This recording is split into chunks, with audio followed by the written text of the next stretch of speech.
Personajes, los deportes. Inicia la tarde con Meridiano Blue. Dirige Ricardo Ospina.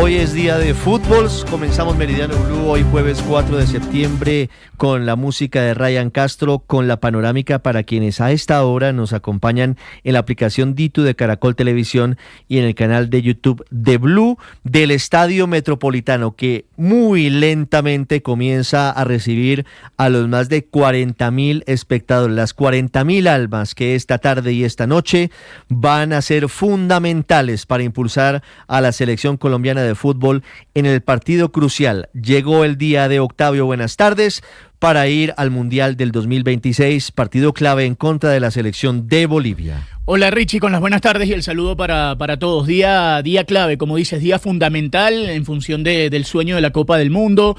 Seguramente van a pasar muchas cosas el día de hoy, la selección Colombia, Bolivia, el partido de Venezuela frente a Argentina, Messi, lo que va a suceder también en Montevideo, pero todas las miradas puestas en ese estadio, en el Estadio Metropolitano de Barranquilla, donde Colombia esta tarde a partir de las 6:30 de la tarde será el partido, jugará frente a Bolivia con la posibilidad real de hoy mismo clasificarse y comprar los boletos a la próxima Copa del Mundo, una Copa del Mundo que va a ser realmente llamativa en los Estados Unidos, Canadá y México, y que seguramente Colombia comprará el ticket esta tarde después de las 6:30. ¿Cómo se preparan los barranquilleros? ¿Cómo está el Estadio Metropolitano a esta hora? 1:03. Fabio Poveda, ¿qué se tiene previsto para la tarde y la noche de hoy?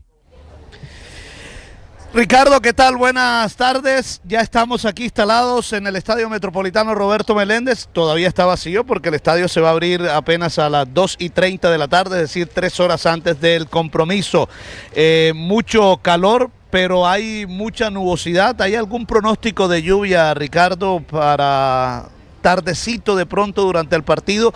Vamos a ver si alcanza a llover. Por ahora se ha ocultado el sol porque hay bastante nube, el cielo está un poco gris. La cancha en perfectas condiciones, lindísimo el escenario, todo listo entonces para este compromiso entre Colombia y la selección de Bolivia. Y le propongo algo, Richie. Dígame, cuénteme. Para recordar mucho de nuestras clasificaciones pasadas, para meternos en ese ambiente positivo.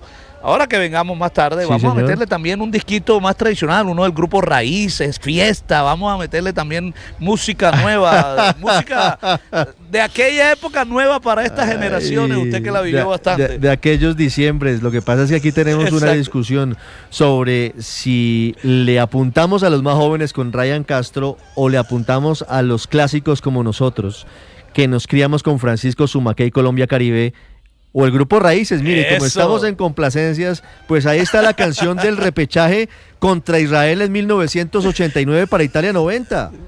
Imagínese. No es que usted esté viejo, sino que éramos unos niños cuando lo vivimos. Entonces, ustedes están hablando de eso y Marcela Peña y yo no tenemos idea de qué están hablando. No tienen ni idea de lo que estamos... Ni idea, o sea, estamos aquí... Albeiro el Palomo Usuriaga marcó el gol con el que Colombia derrotó a Israel. Volvimos, luego el partido fue en Tel Aviv y Colombia en el repechaje llegó a Italia 90.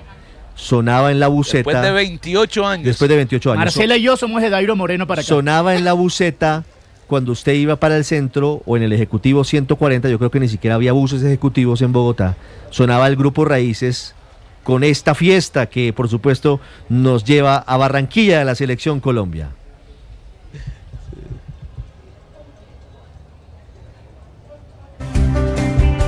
Lo que pasa a esta hora en el Hotel Dan, en la casa de la selección, donde esperan la salida de los jugadores de Néstor Lorenzo, Vanessa Saldarriaga. La fiesta crece en Barranquilla, que hoy tiene tarde cívica.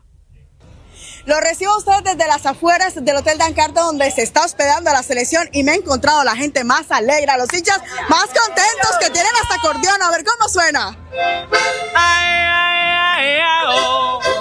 Ya se sobró. Colombia se sobró. Yo soy mundial, yo soy mundial. En mi selección. Yo soy mundial, yo soy mundial. Como mi selección. Ay, Dios mío, es que yo creo que ustedes están seguros que hoy clasificamos al mundial, ¿sí o no? Sí. Por aquí me tienen unos versitos a la selección Colombia. ¿Cómo dice el versito? A nuestra selección querida le damos la bendición. Aquí Kiguanes presente, te ama de corazón. Ay, bravo, a ver. Un aplauso para Colombia, por favor, para la selección. No se me vayan, y es que les cuento a ustedes, les voy a contar a ustedes, ya se me van por allá, yo les voy a contar que es que aquí a las afueras del Hotel Dan Carton hay una fiesta viviéndose de manera anticipada, los comerciantes están haciendo su agosto con las ventas y además aprovechando el momento que está viviendo Barranquilla. La gente está full emocionada, hoy estamos vendiendo las franelas, las gorritas, las bulleras. Vendiendo los ganchitos, las pinchas, las diademas. Pero hoy se ha vendido bastante, gracias a Dios. Y no solamente gozan los comerciantes, también los hinchas y por supuesto el pulpo que ha venido desde Cúcuta a Barranquilla con la Copa del Mundo, porque no vamos a clasificar solamente, vamos a ser campeones del mundo. Claro, pulpo. Totalmente, y vamos hoy a ganarle a Bolivia, vamos a clasificar al Mundial 2026 y aquí está la Copa, papito. ¡Vamos, Colombia! Pulpo, ¿cuánto termina este partido hoy? 3-0, 2 golazos de Lucho y 1 de Dairon. Y Dios mío, y con la Copa en la mano. No se la deje robar, no la vamos a dejar robar. Tranquilo, nomás apenas ganemos, llamo a Infantino y hacemos el video juntos invitándolo a la Selección Colombia al Mundial 2026. No es mentira, este es el ambiente que se vive a las afueras del Hotel Dan Carton en Barranquilla. Y porque esto es en vivo. Esto es en vivo, porque aquí nos vamos al Mundial. La casa de la Selección Colombia. ¡Viva Colombia! ¡Viva! ¡Viva Colombia! Pero Vanessa y el Pulpo pasaron derecho, campeones del mundo. Bueno, primero clasifiquemos, ¿no? Primero ganémosle hoy a Bolivia, así sea 0-0, y luego pensamos en el Mundial. Pero vamos a ganar hoy, estamos seguros de ello. 1-8, una breve pausa y ya les contamos más noticias de Colombia y del mundo, de nuestra otra realidad. Colombia es un país de contrastes, país de fiesta y de alegría en Barranquilla, país de dolor vinculado con situaciones absolutamente reprochables en materia de orden público. En la canasta del ahorro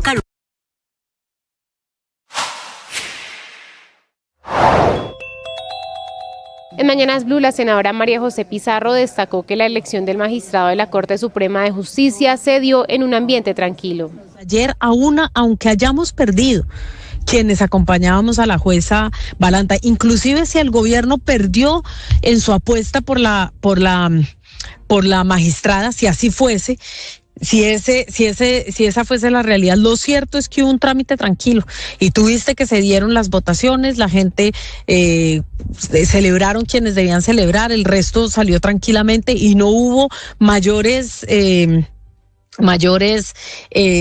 ¿cómo lo diríamos? Ni altercados, ni situaciones que lamentar o que cuestionar.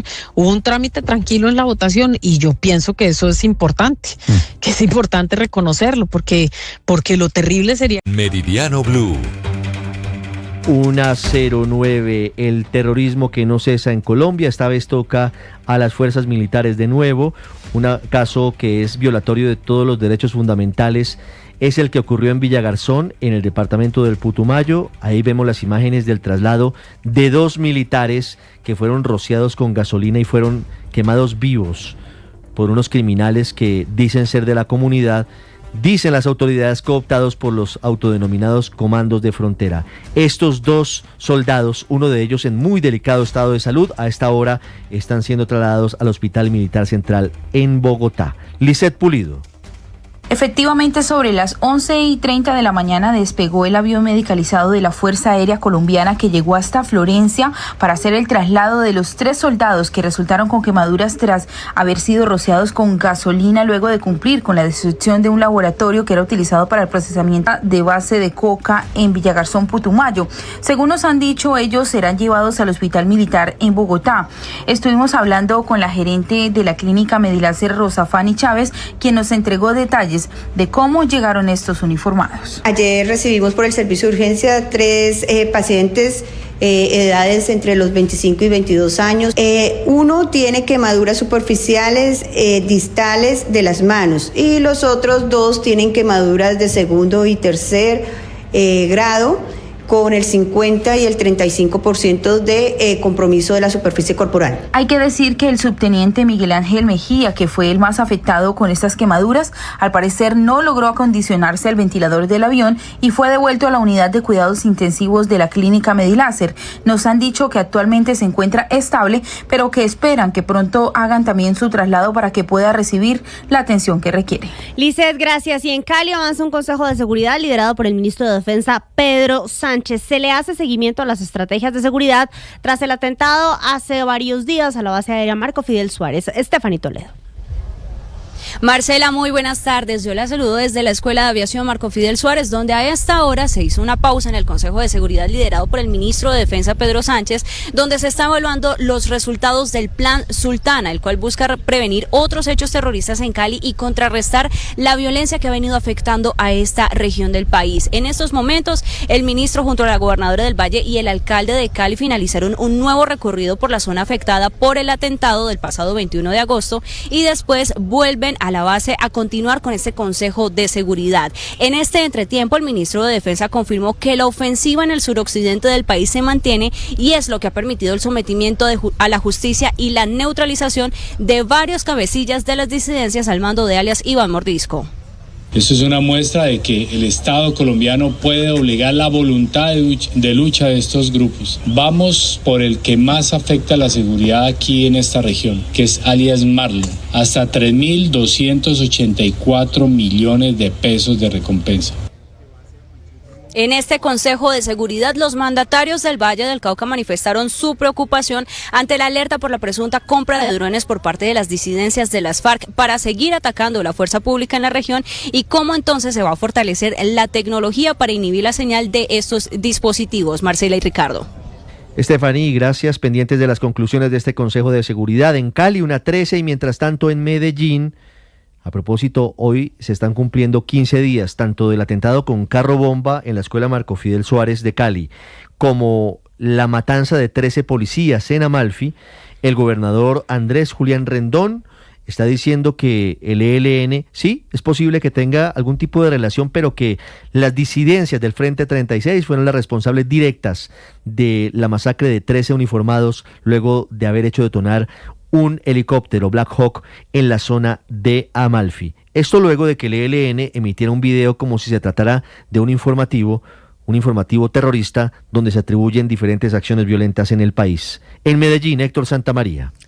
Ricardo, buenas tardes. Aunque la guerrilla del ELN se adjudicó la responsabilidad del ataque ocurrido en la vereda Los Toros, en zona rural de esta localidad del nordeste de Antioquia, de un helicóptero de la policía que fue derribado con tatucos y drones y 13 uniformados perdieron la vida, el que salió al paso fue el gobernador Andrés Julián Rendón, quien aseguró que las pruebas no mienten y están en poder de los investigadores. Las disidencias de las FARC de Calarcá fueron los responsables del asesinato de los 13 policías en Amalfi y el derribamiento de un helicóptero Black Hawk. Insistió que se trata de una alianza entre bandidos para cuidar su permanencia, especialmente en la farsa de la paz total del gobierno nacional, y además aseguró que lo que hace el ELN es un mandado a Calarcá para que siga en la mesa con el gobierno del presidente Gustavo Petro y no sea extraditado a Estados Unidos por ser uno de los grandes narcos de Colombia. Ricardo. 1:15, hay noticia que acaba de suceder en los juzgados de Bogotá. Acaba de ser enviado a la cárcel Harold Barragán, alias Harold, que es el séptimo involucrado e imputado por su presunta responsabilidad en el magnicidio contra el senador y precandidato presidencial Miguel Uribe Turbay. Kalila Peña. Así es, Ricardo. Quiero contarle que al inicio de esta diligencia, la defensa de Barragán solicitó dejar en libertad al imputado, argumentando que no había evidencia de que Barragán era el jefe del menor que disparó, sino un conocido relacionado con el tráfico de drogas. Conoce a Harold por los estupefacientes. Mire lo que dice, es un amigo mío, una firma que distribuye estupefacientes, pero que yo sepa no tiene nada que ver en esto. El menor lo aclara. Sin embargo, el juez de control de garantías aseguró que las pruebas halladas en el celular del séptimo implicado son contundentes para la legalidad de la medida de aseguramiento, debido a que estos chats, conversaciones y videollamadas demuestran que sí hubo una organización criminal que planificó el magnicidio. Ahí está la motivación de la orden de captura. Me va a tocar perderme, porque ese chinche va a soltar la boca.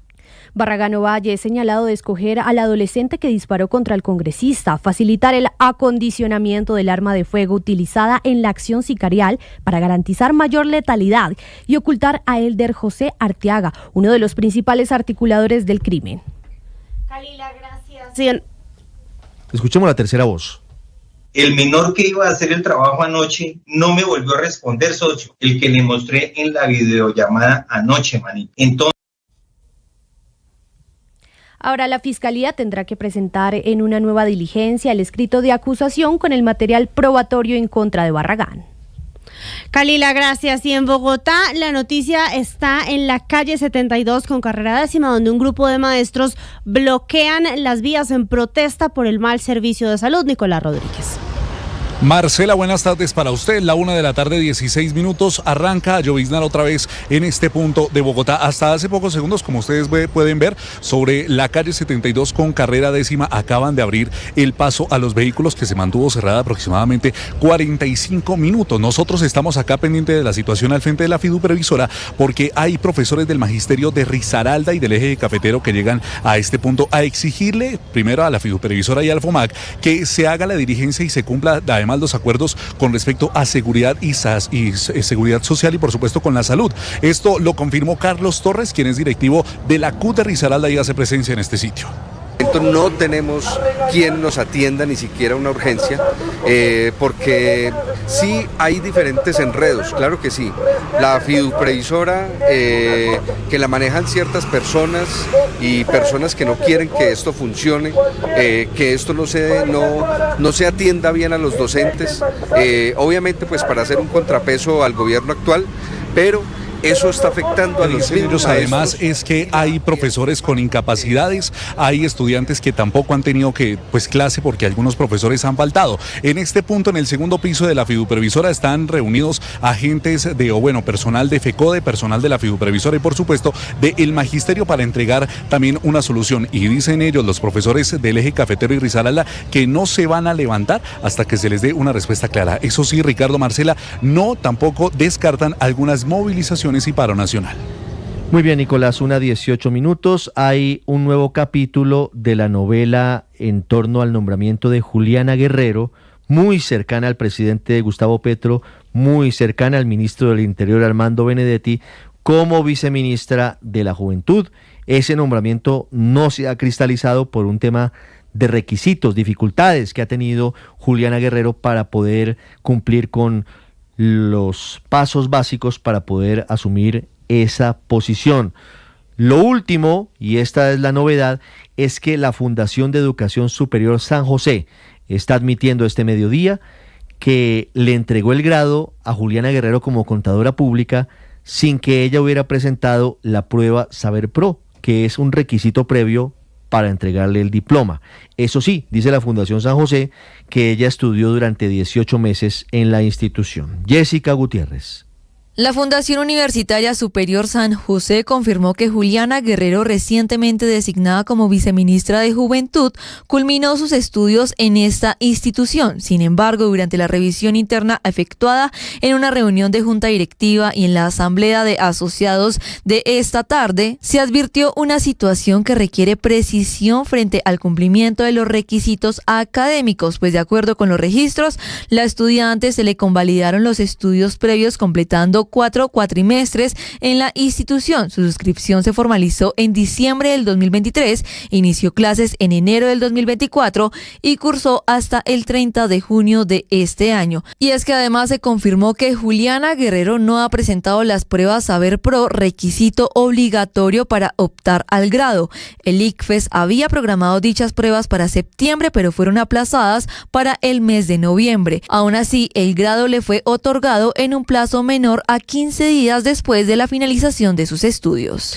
Y en noticias del mundo, Estados Unidos cataloga a Nicolás Maduro como narcotraficante, terrorista y fugitivo de la justicia de Estados Unidos. César Moreno. Hola, muy buenas tardes. El jefe de la diplomacia estadounidense, Marco Rubio, se refirió desde Quito, Ecuador, al presidente venezolano Nicolás Maduro como un fugitivo de la justicia de Estados Unidos. Lo calificó como un terrorista, narcotraficante y que ocupa Venezuela solo para enriquecerse. Nicolás Maduro es un narcotraficante y es un terrorista, y no lo digo yo. lo dice un gran jurado en el estado de Nueva York. Así que nosotros no estamos, a mí me preguntan ustedes de las Naciones Unidas, están en desacuerdo. A mí no me importa lo que dicen las Naciones Unidas, no me importa. Nosotros eres un fugitivo de la justicia norteamericana, no es el líder legítimo de Venezuela, no lo hemos reconocido. Eres un fugitivo. Nicolás no es un gobierno ni es un régimen político, es una organización terrorista de crimen organizada que se ha apoderado de un territorio nacional y están utilizando ese territorio nacional para ellos convertirse ricos. El secretario de Estado de los Estados Unidos agregó al término de su visita a Ecuador que la administración de Donald Trump está dispuesta a evaluar la reinstalación de una base militar en territorio ecuatoriano en caso de que ese país apruebe en un referéndum previsto para diciembre levantar la prohibición que existe en la Constitución para que fuerzas militares extranjeras tengan bases en el país. 1:21, una pausa y regresamos a Barranquilla con los minutos previos al partido definitivo Colombia-Bolivia por las eliminatorias. La experiencia espiritual te hace reconocer tus fortalezas, te hace reconocer que eres una persona con habilidades, te hace reconocer que tienes una gran oportunidad siempre. Por eso hoy te quiero decir, desde el oracional El Man está vivo, no te dejes vencer por nada. Tú siempre te puedes levantar, siempre puedes restaurar. Ahí donde dolió, puedes cicatrizar y puedes decir, vencí. ¡Ánimo! Tú sabes.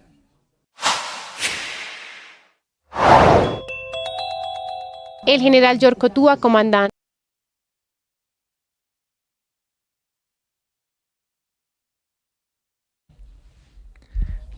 Para nosotros los jóvenes, Juan Palau, Ryan Castro, las nuevas bandas sonoras de la Selección Colombia. Para la gente que necesita Caltrate, como Octavio Sazo, el grupo Raíces, Francisco Zumaqué, y entre otros, Gabriel Rumba Romero y otros. Fabio Poveda está entre los jóvenes, como nosotros. Fabito, llueve en el Metropolitano a esta hora. Esperamos que se vaya ese nubarrón y a las 6:30 esté perfecto el clima en el Metropolitano. Sí, mire, empieza a llover, están cayendo gotas ya, no llueve con mucha fortaleza, no es un fuerte aguacero, pero ya empiezan a caer algunas gotas aquí sobre el Estadio Metropolitano Roberto Meléndez. Obviamente que sí, mira, ya a la distancia vemos a nuestra compañera Marina Granciera que está al aire para el canal Caracol y le tocó sacar el paraguas inmediatamente y está sobre el terreno de juego. Pero sí, ya empieza a llover, Ricardo, aquí sobre el Estadio Metropolitano Roberto Meléndez. Todavía no se abren las puertas del escenario, en una hora más o menos se abrirán todas las puertas del Estadio Metropolitano Roberto Meléndez. Ya usted nos va a contar cuáles son las voces de los protagonistas, pero hagamos una cosa. Yo hoy voy a hacer dos apuestas acá, públicamente. Una con la nómina titular, con la inicialista de Colombia, con la que irá desde el vamos, como dicen ustedes los deportivos, Fabio, y otra con el resultado del partido. Entonces, comencemos con la nómina. Fabio, ¿quiénes jugarían esta tarde como inicialistas a las 6:30 Colombia-Bolivia? Me siguen insistiendo, Ricardo, como lo dijimos esta mañana en Mañana Blue, que David Ospina es una posibilidad. Entonces, o David Ospina o Camilo. Sí. O David o Camilo, uno de los dos. Sí, bueno, ahí no Santi Arias. Ahí no había duda. Usted mire, correcto. Mire, Marcela Peña es la única de nosotros que tiene la camiseta de la selección puesta hoy. Entonces eso hay que abonárselo también, porque está en cámara y quienes la están viendo, pues nada, Marcela trae su camiseta. Ninguno de los demás la tenemos. Bueno, sigamos con la nómina, Fabio. Entonces, David Ospina, Camilo Vargas. Seguimos parando el equipo. Sí, señor. Santi Arias, como lateral derecho. El jugador del fútbol brasilero. Sí. Luego en centrales, Davinson Sánchez al lado de Johannes Lucumí. Sí. Y luego aparece como lateral izquierdo Mojica, el jugador Johan Mojica. Yo creo que ahí no hay discusión, yo creo que ahí no hay polémica. Correcto. En el medio aparece Richard Ríos, sí, que es el jugador del Benfica de Portugal. Y a su lado Jefferson Lerma. Tampoco hay ninguna discusión. Del Crystal Palace de Inglaterra. Más adelante, John Arias, el recién llegado a la Liga de Inglaterra, el Wolverhampton. Sí. James, del León de México. ¿James sobre Quintero? Sí. Yo creo que James. Okay. Yo también creo que James. Yo no creo que Lorenzo vaya a dejar a James por fuera. Okay.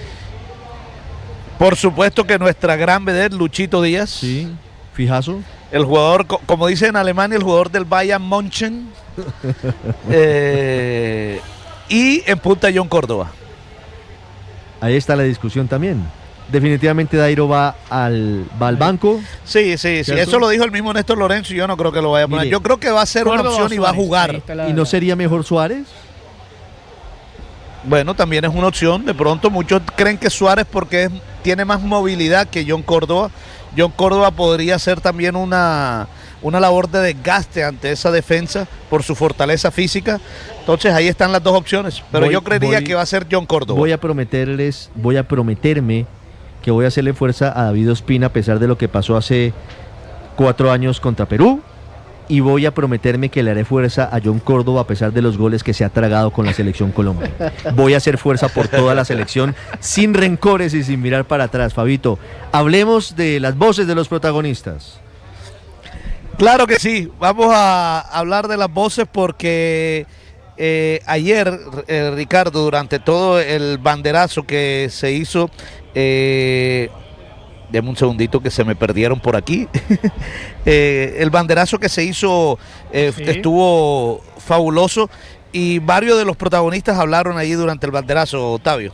Sí, empecemos escuchando a Lorenzo, el técnico de la Selección Colombia, lo que decía Néstor Lorenzo hablando previo a este partido del día de hoy. Hermoso, una energía maravillosa de la gente, lo agradecemos con todo el corazón y esperamos responderle mañana en la cara. Escuchamos allá a Néstor Lorenzo, escuchemos ahora a Lucho Díaz. Fabio, ¿te parece? Claro, Lucho Díaz, la gran vedette que también salió a filmar autógrafos, se tomó fotos con todo durante el banderazo, habló Luchito Díaz.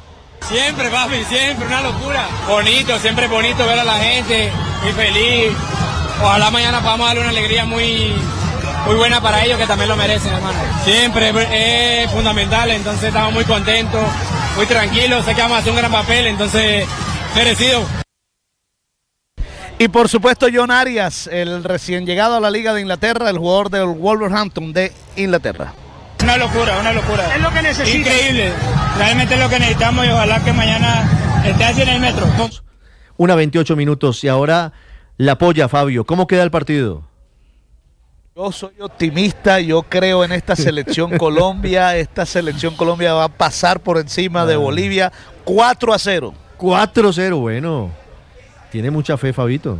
Marcela, ¿cómo queda el partido? 2-1, pero sufrimos así hasta el final. 2-1. Sí. Así que eso que empatan y al final sale el gol. Sería histórico, porque Bolivia nunca le ha marcado gol a Colombia.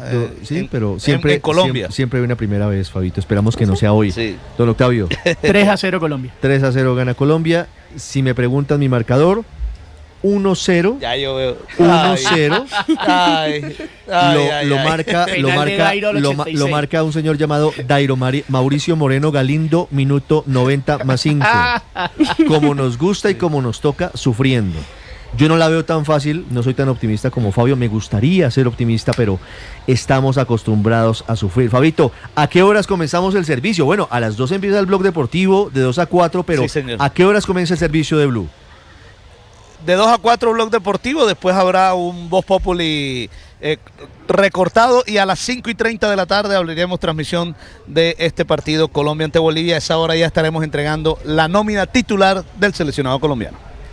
Perfecto, entonces les contamos también que más allá de ese partido de la Selección Colombia frente a Bolivia, donde estará todo el equipo, por supuesto, de Blue Radio, Fabio Poveda, todo el equipo del Gol Caracol, a las 6:30 de la tarde también se van a jugar a la misma hora 3 partidos más. Uno de ellos en el Monumental de Buenos Aires, la despedida, el que puede ser el último partido oficial de Lionel Messi con la camiseta de Argentina en su país frente a la selección de Venezuela.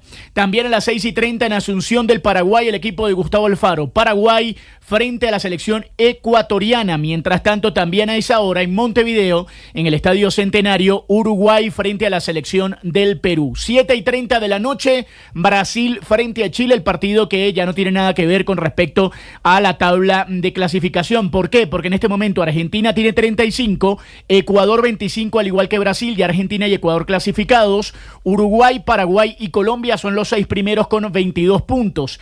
Venezuela tiene 18 puntos. Venezuela todavía puede clasificar directo si le gana hoy a Argentina e incluso pelear el último partido frente a Colombia. Si no, estará peleando el repechaje con la selección boliviana, que tiene 17 puntos. La diferencia está en que Venezuela tiene -4 en la diferencia de goles y Bolivia tiene -16. Por eso realmente tiene que pasar una catástrofe para que Venezuela no juegue el repechaje. Perú todavía tiene una posibilidad lejana pero cierta, porque Perú tiene 12 puntos y si gana los 2 partidos y se da una serie de combinaciones puede quedarse adentro de la Copa del Mundo. Chile ya eliminado con 10 puntos en el último lugar. Así que atentos entonces a la victoria de Colombia en el partido frente a Bolivia y lo que va a suceder en el duelo entre Argentina y Venezuela en el Monumental de Buenos Aires, para pensar lo que va a suceder la próxima semana en ese juego en Venezuela, en Maturín, entre la Vinotinto y la Selección Colombia. Pendientes de toda la jornada, Octavio, gracias. 1:31. Marina Granciera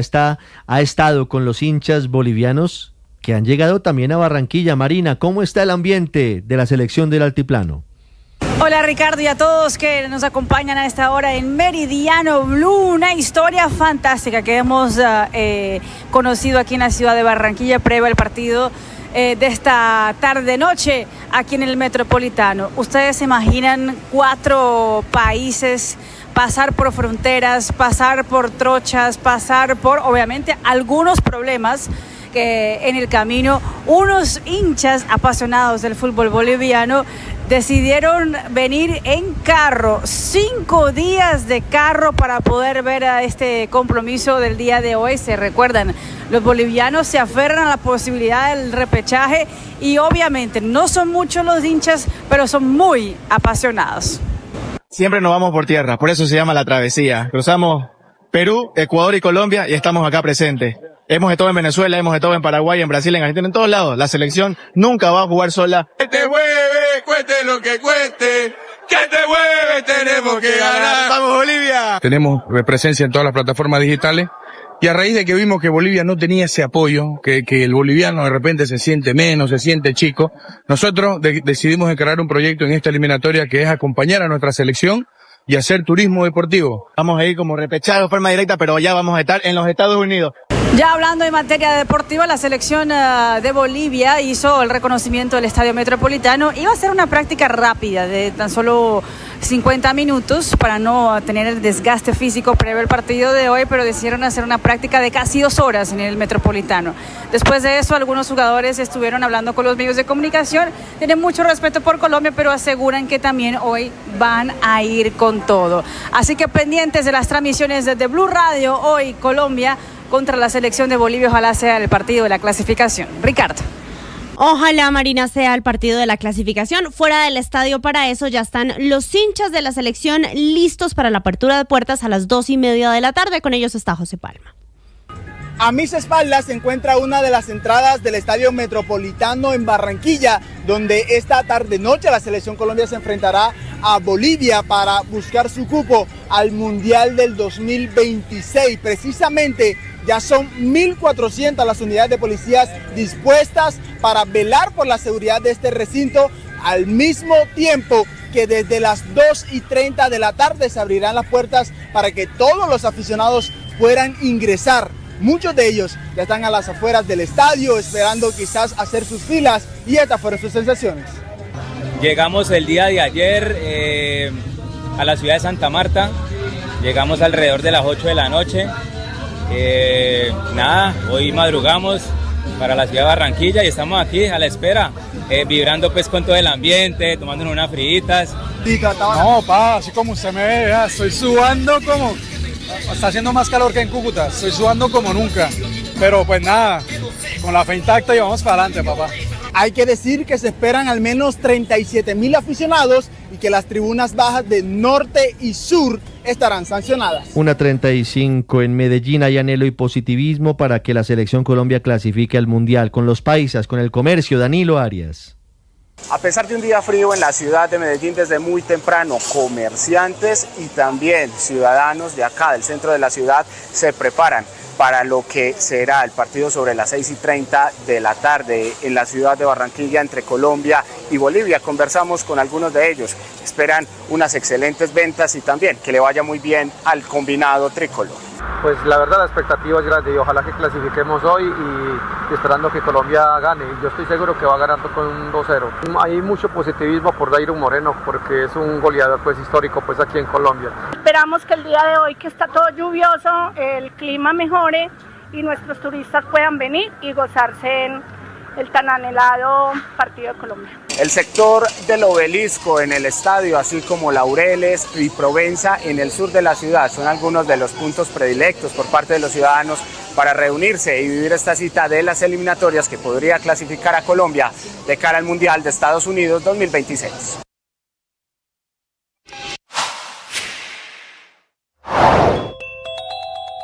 El general Yorko Túa, comandante de la Brigada 27 del Ejército, entregó detalles de los laboratorios y la droga incautada en Villa Garzón, Putumayo. La ubicación de un campamento a 2 kilómetros, tenemos la evidencia, tenemos la fotografía, tenemos la coordenada de ese laboratorio. Era un laboratorio que estaba produciendo una gran cantidad de PVC por la cantidad de depósitos que tenían allí. Y pues esto es reacción también a la acción decidida, determinada y a la cruzada que habla mi general Rodríguez que estamos haciendo contra el narcotráfico. La brigada este año ha realizado la destrucción ya de 664 laboratorios de ese tipo y se les ha incautado una importante cantidad de cocaína, 8 toneladas, también 4 toneladas de PVC. Se han destruido 12 laboratorios o cristalizaderos para cocaína y se han decomisado 2.600 kilos de marihuana. Esos son los resultados de nuestra brigada y pues son reacciones de la población civil porque se están tocando esa fuente de economías criminales a la que se dedican infortunadamente muchas personas en el departamento. Sigan toda esa información en bluradio.com. En Blue le ponemos cara a la radio.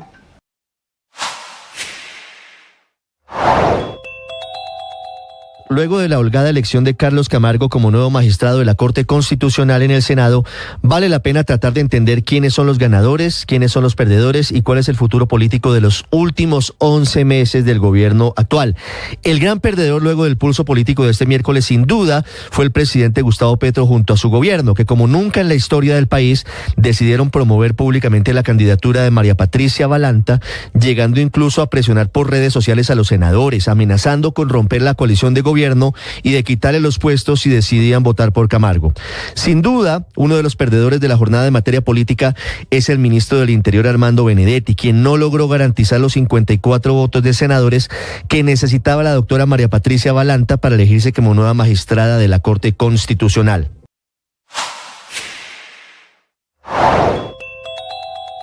La senadora María José Pizarro lamentó en Mañanas Blue que los señalamientos hayan afectado la elección de María Patricia Balanta como magistrada de la Corte Constitucional. La señalaron de ser petrista y eso configuró todo una discusión que además fue pública, en mi criterio un poco vergonzosa también, pues digamos de una serie de señalamientos en contra de la señora Balanta desde la semana pasada, que si ella llegaba, pues sencillamente el presidente cooptaba la Corte Constitucional y pues eso me parece injusto porque no es una mujer petrista, no es una mujer que nosotros conozcamos. El presidente presentó sus ternas, en primer lugar su hoja de vida, es decir, su suficiencia y su capacidad con conocimientos en términos constitucionales y con una vida al interior del magisterio y de la justicia de nuestro país. Y en segundo lugar, porque hay un equilibrio que establece inclusive una ley de la República que establece que debe haber paridad inclusive al interior de la Corte Constitucional y por lo tanto, pues en ejercicio y en cumplimiento de una norma que yo misma voté,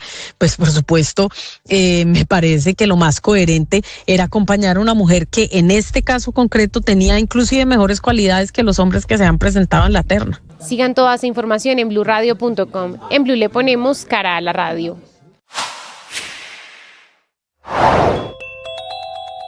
Inesperada crisis política desatada por la derrota del gobierno en la elección anoche en el Senado de nuevo magistrado de la Corte Constitucional. Ganó el pulso Carlos Camargo, un nombre que no le gusta al presidente Gustavo Petro, que producto de esa derrota está sacando del gobierno a todo el que represente o es cercano a los partidos que no apoyaron a su candidata, que era la doctora María Patricia Balanta. Esta madrugada está en Japón el presidente Petro y está anunciando no solo un revolcón político para sus últimos meses de gobierno, sino que está en modo descalificación. Muy ofensivo el presidente. Esto es lo que usted debe saber a esta hora en Meridiano Blue. El repudio a los comandos de frontera crece en Putumayo luego de que hubieran instrumentalizado a la población para que incineraran vivos a 2 militares en Villagarzón. Jairo Figueroa.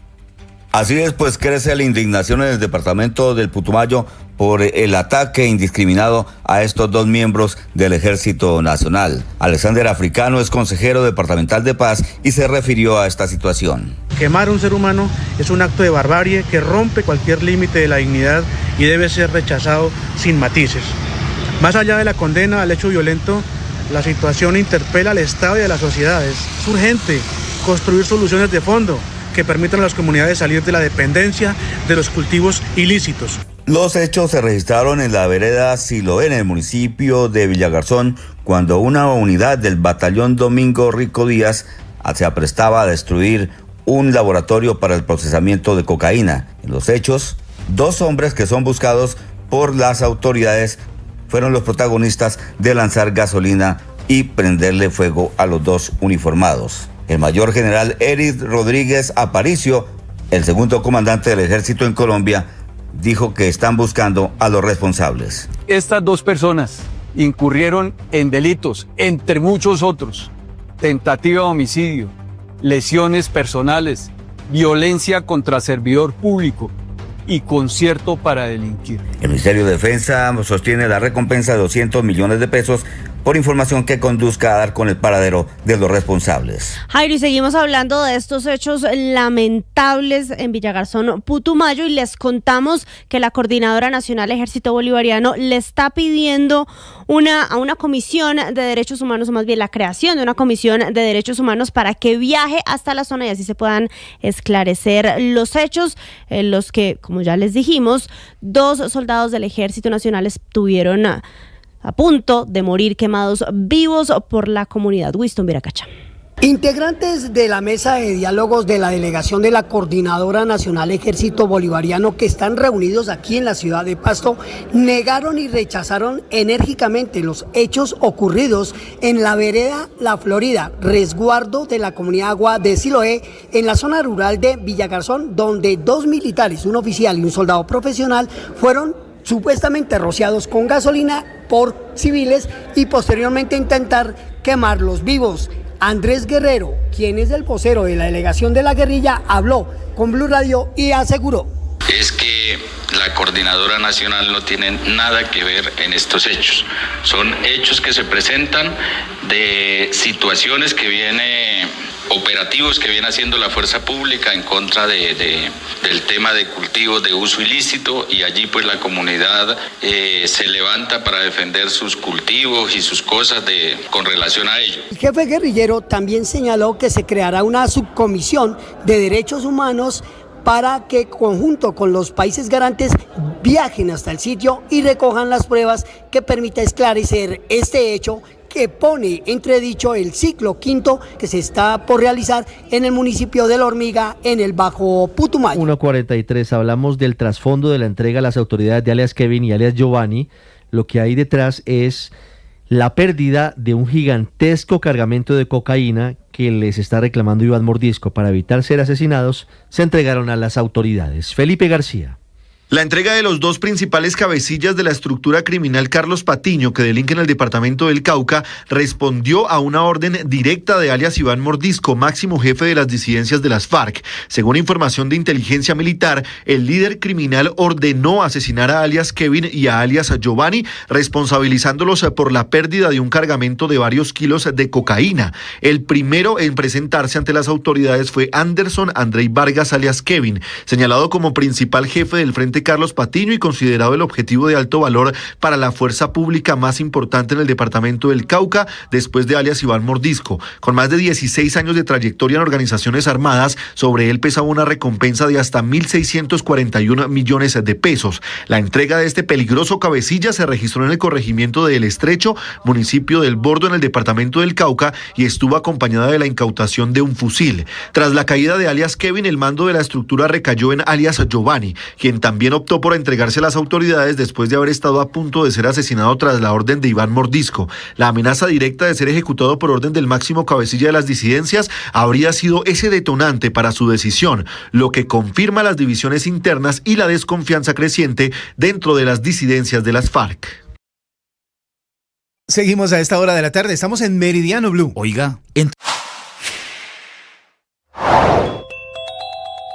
Inesperada crisis política desatada por la derrota del gobierno en la elección anoche en el Senado de nuevo magistrado de la Corte Constitucional.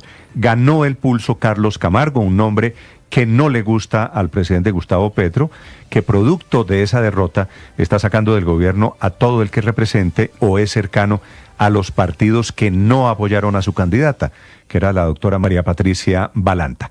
Esta madrugada está en Japón el presidente Petro y está anunciando no solo un revolcón político para sus últimos meses de gobierno, sino que está en modo descalificación. Muy ofensivo el presidente, relacionando al magistrado Camargo con hechos de corrupción, con el fascismo, con el cartel de la toga, diciendo que no confía en Camargo, entre otras cosas, por su supuesto silencio en la época del estallido social cuando era defensor del pueblo. Y Camargo, que tiene 46 años, termina siendo descalificado inclusive por los falsos positivos ocurridos en el gobierno de Álvaro Uribe.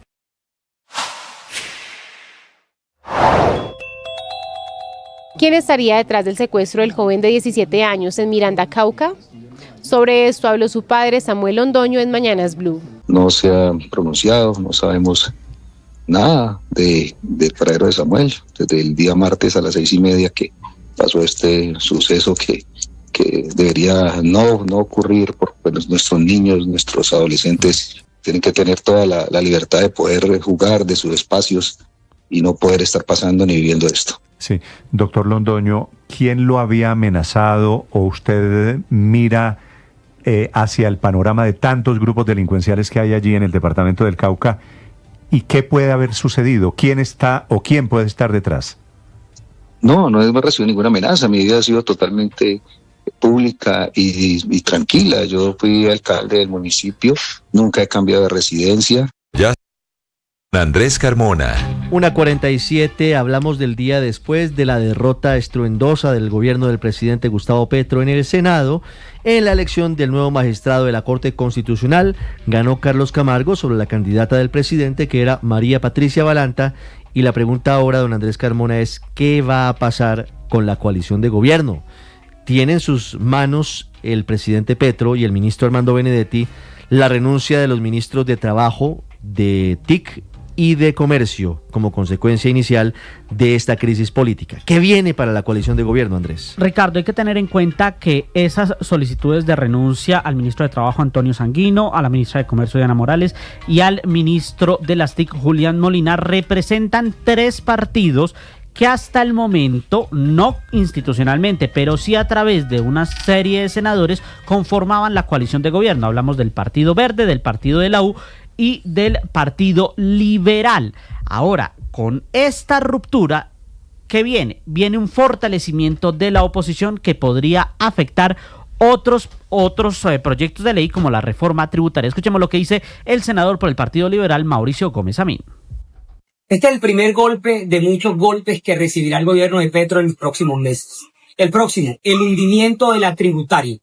Vamos a blindarle el bolsillo a los colombianos. No vamos a permitir que el presidente siga derrochando la plata pública y que a los colombianos de a pie se les siga tocando el bolsillo. Ayer ganó Colombia, la democracia, y nosotros seguiremos en esta batalla. Para el senador del Partido de la U, Juan Felipe Lemos, esta ruptura, estas renuncias implican más una actitud personalista del presidente que de construir proyectos a futuro. La decisión del presidente de pedir renuncias de ministros y funcionarios, a mi juicio, es un acto de profunda inmadurez y queda claro que a él no le interesa que se mantenga la solidez de nuestra democracia, sino sus intereses y convicciones individuales y personales. Ahora, Ricardo, hay que tener en cuenta que no existía coalición de gobierno desde hace casi 2 años. El florero de Llorente fue el hundimiento de la primera reforma a la salud. Ahí cortó institucionalmente con los partidos. El gobierno procedió al lentejismo que ya no le sirve. Lo que podría pasar en los próximos meses es que el gobierno solo se quede con el pacto histórico, con algunos leales en los partidos tradicionales, pero eso será un gobierno de minorías, tal vez como le pasó al entonces alcalde Gustavo Petro con el Consejo de Bogotá.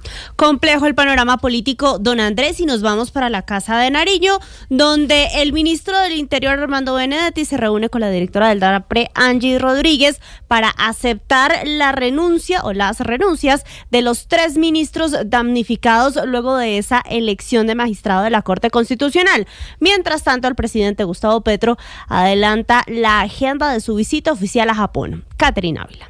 La primera reunión de la comitiva colombiana liderada por el presidente Gustavo Petro fue con representantes del Keidanren, la Federación Japonesa de Empresarios. El mandatario, junto con los ministros de Comercio, Cultura y Exteriores, fueron recibidos por el vicepresidente de esta federación y presidente de la Junta Directiva de Mitsubishi Corporation, con quien se instaló el Comité Económico Conjunto Colombia-Japón. La canciller Rosa Villavicencio entregó un balance de la reunión. Ha sido retomar y relanzar todas las relaciones de tipo político, de diálogo político y de tema de transformación tecnológica que podemos trabajar con Japón. Posterior a ello, el presidente Gustavo Petro se reunió con el primer ministro de Japón, Shigeru Ishiba, y parte del gabinete de ese país. Al término de ese encuentro, el mandatario manifestó que su objetivo es juntarse con los pueblos que respeten el derecho humanitario, el derecho internacional y sean capaces de aliarse con Colombia en el salto tecnológico y el cambio de visión del mundo que se necesita. El mandatario continuará su agenda en Osaka para participar de Expo Osaka 2025. Mientras esto ocurre en Japón,